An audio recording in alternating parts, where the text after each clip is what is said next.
हुजूर पाक सल्लल्लाहु अलैहि वसल्लम के लिए इज्जत मन में होने के लिए आप किस जात में पैदा होते हो ये जरूरी नहीं होता है। जरूरी ये होता है कि जब हुजूर पाक सल्लल्लाहु अलैहि वसल्लम की शान में गुस्ताखी हो तो आप उन गुस्ताखों के साथ जाके हाथ नहीं मिलाते हो, ठीक है ना। जो मेरे पति के दीन और ईमान पे बार बार सवाल उठा रहे हैं,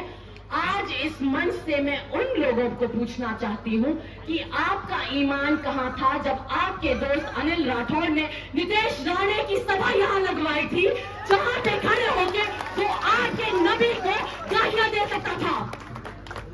तब आपका ईमान कहां था? तब आपका ईमान कहां था जब बिल्किस बानो के गुस्ताखों को, जिन्होंने सामूहिक बलात्कार किया, उसका आपकी बीजेपी के नेता उसको माला चढ़ा रहे थे, तब आपकी मुसलमानियत कहां थी और तब आपका ईमान कहां था कि आज आप जाके उनके साथ हाथ मिला रहे हो? आपका ईमान तब कहां था जब वो लोग जो आपकी पार्टी और आपके पक्ष में, आपके गठबंधन में आपके साथी हैं, वो कह रहे हैं कि जब महायुति की सरकार आएगी तो सबसे पहला काम वो ये करेंगे कि मस्जिद पर से लाउड स्पीकर हटा देंगे।